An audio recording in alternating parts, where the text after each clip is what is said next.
Welcome to Solanki education digital.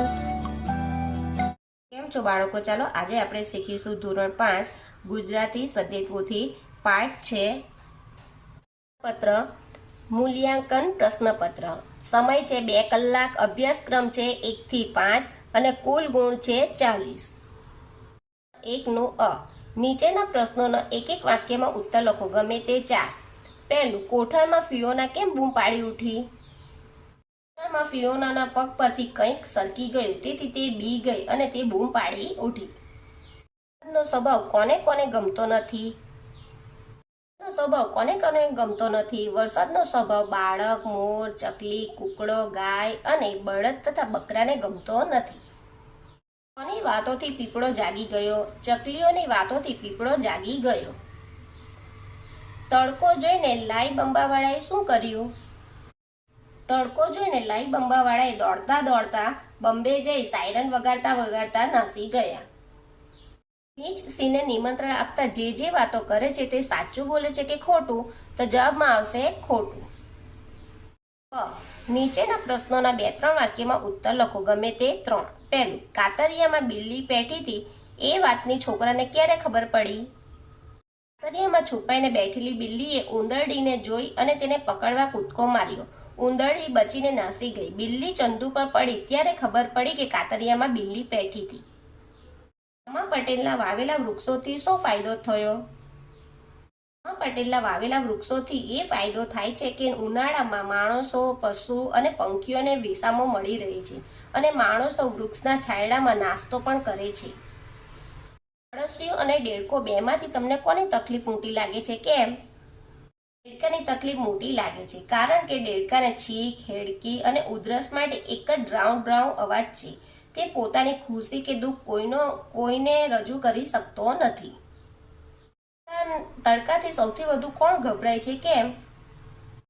સૌથી વધુ વસંતરાય ગભરાય છે. કેમ કે વસંતરાયની ચામડી એવી નાજુક છે કે પોષ મહિનાની મોડી સવારનો તડકો પણ તેમનાથી ખમાતો નથી. તેમની ચામડી તતડવા લાગે છે. એનું અ. નીચેના વિધાનોમાંથી ખરા વિધાનો સામે ખરું અને ખોટા વિધાનો સામે ખોટાની નિશાની કરો, ગમે તે 3. પહેલું, છાપરા પરથી નજર નાખતા ફિયોનાના ઘર પાસેનું મંદિર નજીક દેખાયું. ખોટું. વરસાદ બાળકનું દુઃખ જોઈ મોઢેથી હસે છે અને આંખોથી રૂએ છે. ખરું. રિવરફ્રન્ટ પર હોળની પ્રથમ વાર્ષિક હરીફાઈ હતી. ખોટું. પહેલવાન કદમાં ધાબળધીંગીથી બમણો અને ઘણો વધારે જોરાવર હતો. ખરું. નીચેના વાક્યો કોણ બોલે છે તે લખો, ગમે તે 3. ઘેર કેવા મજાના રમકડા છે? આયા. મેં 500ની 8 નોટ સવારે જ મૂકી હતી. જાનકી બહેન. ગદ્દર લઈ લો બાપુજી. તરલિકા. સર બોલો શી વાત છે? સોમુ સાંગી. કૌંસમાં યોગ્ય શબ્દ પસંદ કરી ખાલી જગ્યા પૂરો, ગમે તે 2. ડોલી ફિયોનાને ખેંચીને કોઠારમાં લઈ ગઈ. બીજા શકમનના કપડા ઇસ્ત્રી ટાઈટ હતા. વસંત ઋતુમાં માંદા રીંછ અને કુટુંબનો કોઈ વડો મળે નહીં એવી જગ્યાએ છુપાઈ જાય છે. નીચેની કાવ્ય પંક્તિ પૂર્ણ કરો, ગમે તે 1. પહેલું, દાદાજીના ચશ્મામાંથી કાઢી લીધો કાચ, એનાથી ચાદરના પડ્યા પડદા ઉપર 5. ચંદુ ફિલ્મ પાડે ત્યારે જોવા આવું હું ફિલ્મ પાડું તો જોવા આવે છે ચંદુ, હું ને ચંદુ. ઉપરવાસેથી આવાની વાટમાં બેસી રહેવાય નહીં ઠાલા, હૈયાના હેત થકી સામૈયા કરવાને આપણે જ વહી જઈએ સામા, ઉપર છલકી રહ્યા છે ઉલ્લાસમાં કે ચાલ. 3. સૂચના પ્રમાણે કરો, ગમે તે 5. પહેલું, કૌંસમાંથી યોગ્ય શબ્દ પસંદ કરીને ખાલી જગ્યા પૂરો. પહેલું, તમારે કોનું કામ છે? સીમા બહેનનું કે મીના બહેનનું? મને સીતાફળ ખૂબ ભાવે, એક સાથે 4 ખાઈ જાઓ. આટલી બધી ગભરાય છે શા માટે? હું તારી સાથે છું. આ ચોપડી હિનાની નથી તો કોની છે? બીજું, નીચેના વાક્યોમાં નામની વિશેષતા દર્શાવતા શબ્દો નીચે લીટી કરો. મહેશે મોટું ટીવી ખરીદ્યું તો મોટું આવશે.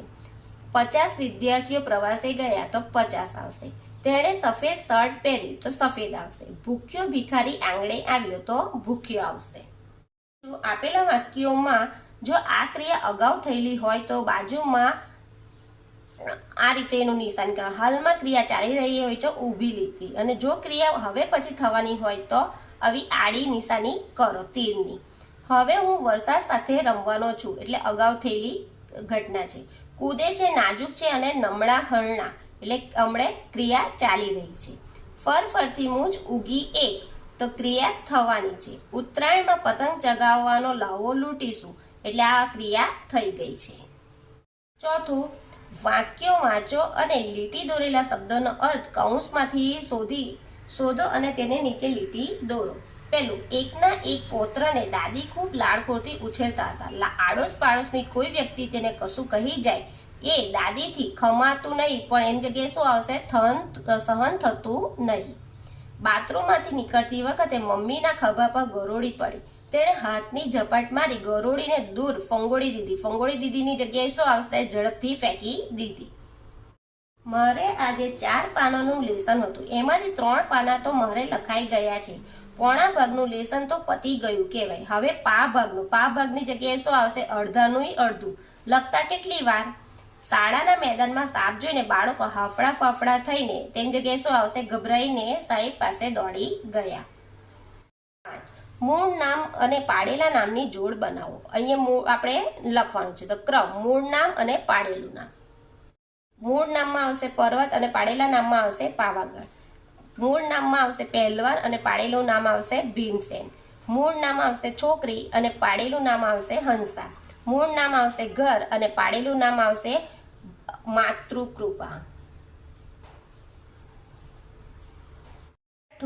સાચી જોડણીવાળો શબ્દ શોધીને લખો.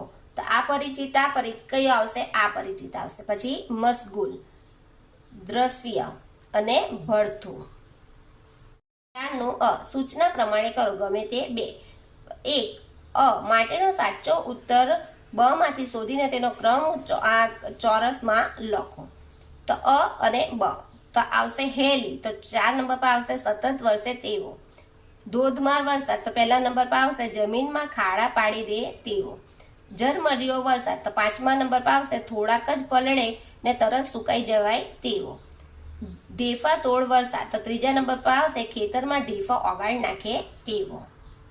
સંયુક્ત ક્રિયાનો ઉપયોગ કરી વાક્ય બનાવો. પહેલું, પકડી રાખવું અને બીજું, પડી ભાંગવું. યશની મમ્મીએ તેને ઘણો સમજાવ્યો પણ તેણે એકની એક વાત પકડી રાખી. ભાંગવું, કાગડા પાસેથી પૂરી લેવા માટે શિયાળે ઘણા પ્રયત્ન કર્યા પણ છેવટે તે પડી ભાંગ્યું. વાંચો અને પ્રશ્નનો ઉત્તર આપો. લીટી કરેલા શબ્દને બદલે કૌંસમાં આપેલો કયો શબ્દ મૂકવાથી વાક્યનો અર્થ નહીં બદલાય તે શબ્દ પર ખરું કરો. વર્ગમાં સમૂહ ચર્ચા કરી તમારો જવાબ તપાસો. પહેલું, વાક્યમાં કૌંસમાં આપેલા શબ્દ લીટી કરેલા શબ્દ વચ્ચેનો શું સંબંધ હશે? શબ્દના અર્થ સરખા અને સમાનાર્થી હશે. યોગ્ય શબ્દ પર ખરું કર્યું છે તે કઈ રીતે ખબર પડશે? સમૂહ ચર્ચા કરીશું અથવા તો મિત્ર સાથે વાતચીત કરીશું ત્યારે આપણને ખબર પડશે. નીચેનામાંથી ગમે તે એક વિષય લખો. તેના કુલ માર્ક્સ છે 6. પહેલું, મારો વહાલો વરસાદ. વહાલો વરસાદ. પૃથ્વી પર ઋતુઓનું ચક્ર સતત ફર્યા કરે છે. ઉનાળો વિદાય થતા ચોમાસું વર્ષા ઋતુ આવે છે. વર્ષા ઋતુમાં મારો વહાલો વરસાદ આવે છે. વરસાદનું આગમન થતા સર્વત્ર આનંદ છવાઈ જાય છે અને મોરલાની ગહેક, કોયલના ટહુકા અને દેડકાનો ડ્રાઉં ડ્રાઉં વાતાવરણને બનાવી દે છે. નાના બાળકો વરસાદમાં નાચે છે, કૂદે છે અને ગાય છે. આવરે વરસાદ, ગેબરિયો વરસાદ, ઊની ઊની રોટલીને કારેલાનું શાક. આગમનથી ધરતી માતાએ જાણે લીલી સાડી ધારણ કરી હોય તેવું લાગે છે. નદી, નાળા, તળાવ ભરાઈ જાય છે. ખરેખર વરસાદ સૌના જીવન માટેનો મુખ્ય આધાર છે. તેથી મને વરસાદ ખૂબ વહાલો લાગે છે. ઘરે જઈને રીછણને કહેલી આખા દિવસના અનુભવની વાત. મારી વાલી રીછડી, આજે હું સોટી લઈને ફરવા ગયો ત્યારે એક મુસીબત આવી. સામે જંગલનો રાણા સિંહ મળી ગયો. હવે શું કરું? તરત જ મેં જીવ બચાવવા માટે ચતુરાઈ વાપરી. સિંહને ઝૂકીને પ્રણામ કર્યા અને કહ્યું, હું તમને આમંત્રણ આપવા કેટલાય દિવસથી શોધતો હતો. હવે મારું આમંત્રણ સ્વીકાર કરો અને મારા ઘરે મધ ખાવા માટે ચાલો. સિંહ ઘરે આવવા માટે તૈયાર થઈ ગયો. ત્યારબાદ મેં તેને ઘરની જગ્યાએ મધમાખીના મધપુડાના વનમાં લઈ ગયો. ત્યાં તેને મધ ખાવા જતા કેટલીયો માખી સિંહોના આંખ, મોં, જીભ, હોઠ એમ આખા શરીરે કરડી ગઈ. ડંખની પીડા સહન ન થતા તે ત્યાંથી બૂમો પાડતો ભાગી ગયો. મારા જીવમાં જીવ આવ્યો. ઘરે આવતા હું વિચારવા લાગ્યો કે આજે મેં ચતુરાઈ ન વાપરી હોત તો સિંહનો શિકાર થઈ ગયો હોત. ફકરો વાંચો અને પ્રશ્નના ઉત્તર લખો. તો આ ફકરો આપ્યો છે એના પરથી આપણે પ્રશ્નના જવાબ લખીશું. પ્રવાસીઓને શાની તક મળી? કલસોર ક્યારેય ન સાંભળ્યા હોય એવા અવાજો સાંભળવાનો મોકો મળ્યો. સિંહ કેમ અચાનક જાગી ગયો? એક બચ્ચું સિંહના માથે ચડી ગયું માટે તે જાગી ગયો. કોણ કોને છેતરીને ભાગી ગયું? પહેલું બચ્ચું છેતરીને ભાગી ગયું. સિંહ કેમ ગુસ્સે ન થયો? સિંહ બચ્ચાનો બાપ હતો માટે તે ગુસ્સે ન થયો. બધા જોવા ઊભા રહી જાય તેવો ખેલ કોણે કર્યો? 3 માંથી એક બચ્ચાએ એવો ખેલ કર્યો કે જેથી બધા ઊભા રહી જાય. કોણે કોને બરાબર માર્યું? એક બચ્ચાએ બીજા બચ્ચાને માર્યું. જો તમને આ વિડીયો ગમે તો મારા વિડીયોને લાઈક કરજો, શેર કરજો, સબસ્ક્રાઇબ કરજો અને મારી ચેનલને સબસ્ક્રાઇબ કરી રાખજો કે આવનાર વિડીયોની નોટિફિકેશન તમને સહેલાઈથી મળી રહે. Thank you.